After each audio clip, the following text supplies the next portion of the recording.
Welcome back to the weekly Education Pulse. I'm Sami. And I'm Tony. Each week we bring to you the latest updates shaping international schools market worldwide. In this episode, we'll take you from Thailand to India, Saudi Arabia to Hong Kong, and across to the US, covering new partnerships, expansions, and investments shaping global education. Let's dive in. And we start this week in Thailand, where Ornsirin Education has announced a major new investment, a 1 billion baht project to develop an international school in Chiang Mai. What makes this especially interesting is the partnership with Mill Hill School, a prestigious independent school from the UK with over 200 years of history. This will be Mill Hill's first campus in Thailand. Exactly. The school will be part of a wider mixed-use development, aligning education with residential growth, a model we're seeing more often in Southeast Asia. And the scale is notable. 1 billion baht, close to 27 million US, signals strong confidence in the long-term demand for international education in Thailand, especially outside of traditional areas such as Bangkok and Phuket hubs. It also reflects a broader trend. Local investors like Ornsirin are partnering with international school brands to bring global reputations and establish curricula to their projects. And for families in the north of Thailand, this offers access to an internationally recognised education with Mill Hill brand carrying weight for parents looking at future university pathways. And from Thailand's north, we turn to South Asia, where another major partnership is taking shape. That's right. Our next story takes us to India, where RGS Guildford from the UK has announced a major partnership with Ryan Group to open 4 new schools across in the country. The Ryan Group is one of India's largest education providers, with over 135 schools nationwide.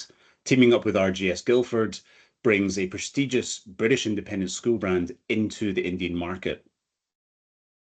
First school set to open in 2026 with locations across major India cities to follow.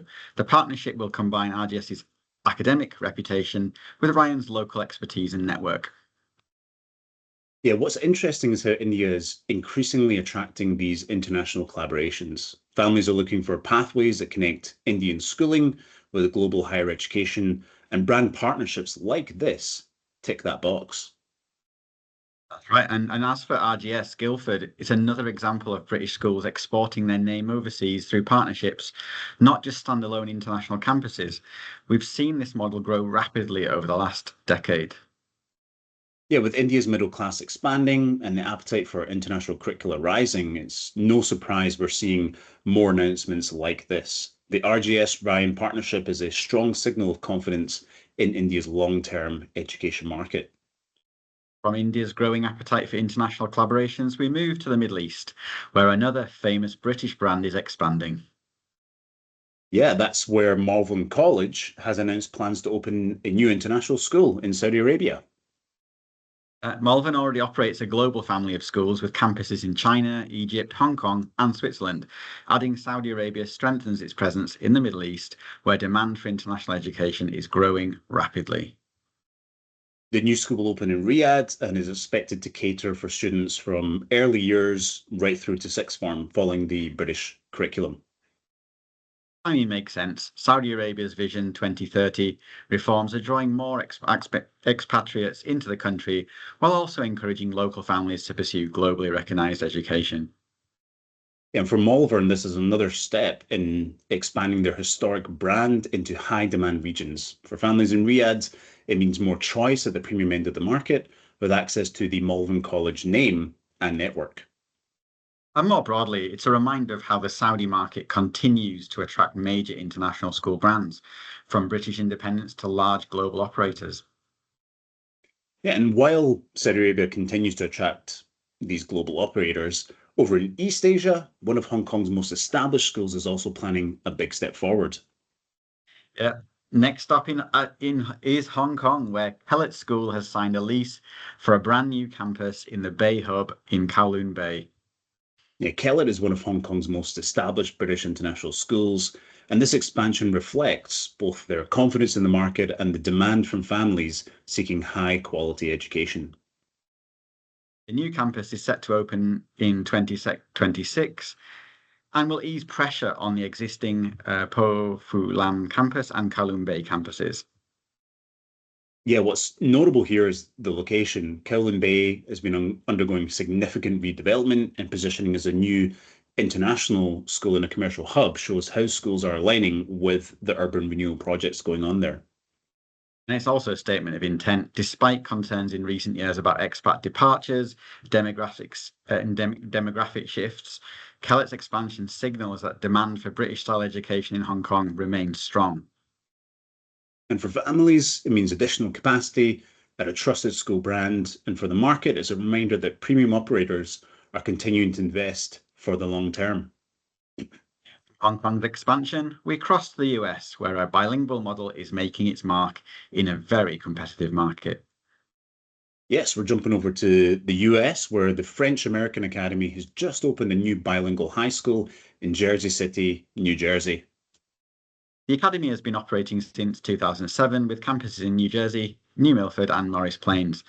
This new high school builds on the existing K-8 provision and gives students a full pathway through to graduation. Yeah, the school is offering bilingual program in French and English, blending American high school requirements with the French baccalaureate. It's designed to prepare students for universities in both the US and Europe. And as we've seen in previous episodes, demand for bilingual education has been growing, and none more so than in the US. Families value that cultural grounding and the flexibility it provides for future opportunities abroad.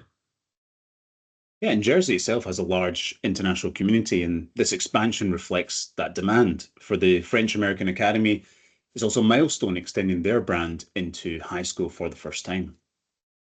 More broadly, it shows how bilingual schools are carving out a niche, not just in the US, but around the world, and providing something different from the more traditional models that we see in each of the markets. And with that, that's our last news story for the week. And we're not going to end it there. We wanted to zoom out and talk about how schools can actually deal with all this disruption that we've been experiencing within the sector. So, Tony, you've actually been writing about this very recently, haven't you? That's right. And well, the problem is that most strategic plans, you write this 3 to 5 year plan and it assumes stability. School project enrollment, financing, staffing, all based on past data. But the moment that anything happens, any external shock, those assumptions just fall apart. We saw it during the pandemic when enrollment shifts changed overnight. Or a great example is in China in 2021, when the education law changed and left international schools scrambling. If your plan is rigid and you're left exposed and unable to respond quickly.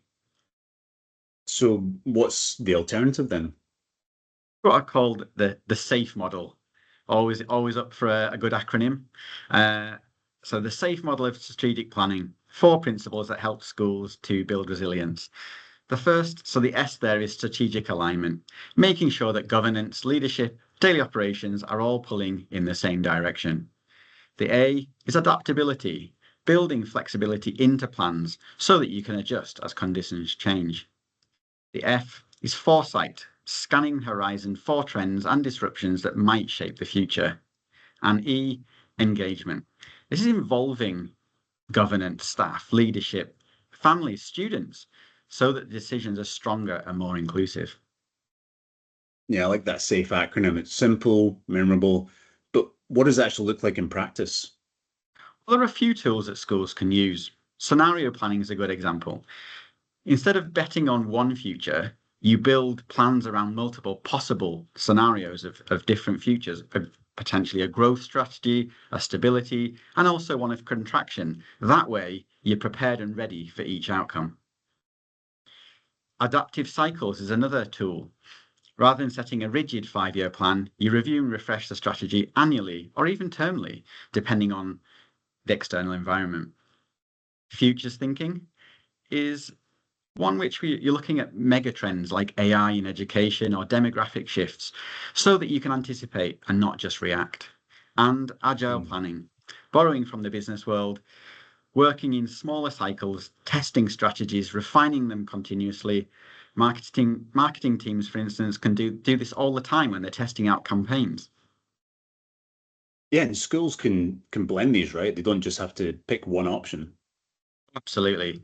The school might use horizon scanning to anticipate change, scenario planning to stress test their options, and adaptive cycles to keep the plan alive. The key is communication, making sure staff, stakeholders, really understand that flexibility actually supports stability. Yeah, that makes sense. But I imagine some schools will struggle to make that shift. Oh, absolutely. And boards, and sometimes that starts with the board. They want certainty, they want that stability, and leaders are under pressure to show short-term financial results. Sometimes they just don't have reliable data. But there are enablers too: leadership training, external facilitation, fostering a culture of innovation, and having access to solid market intelligence and benchmarking. All of that strengthens foresight and confidence in decision making. Yeah, so if I'm a school leader listening to this and I want to start building resilience, what do you recommend as the first step? Well, the first thing is you don't need to do it all at once. You can start small, audit your current plan. Where is it too rigid? Try introducing scenario planning into one strategic issue. So the example we gave before, a growth, stability, or contraction scenario. Set up regular review points so that your plan never goes stale, and build in a structured horizon scan. And most importantly, encourage reflective practice. Learn from what's worked and what didn't. So resilient planning doesn't abandon long-term vision, but it does recognise that a path isn't fixed. Schools that embrace safe and these flexible frameworks won't just survive disruption, they'll be better placed to seize opportunities and lead the way forward. Yeah, thanks for that, Tony. And that's it from us this week.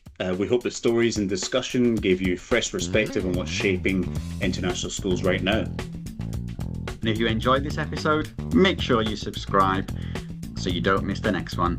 And we'd love to hear your thoughts. What challenges are you facing in strategic planning or school leadership? Drop us a comment or connect us with us on LinkedIn.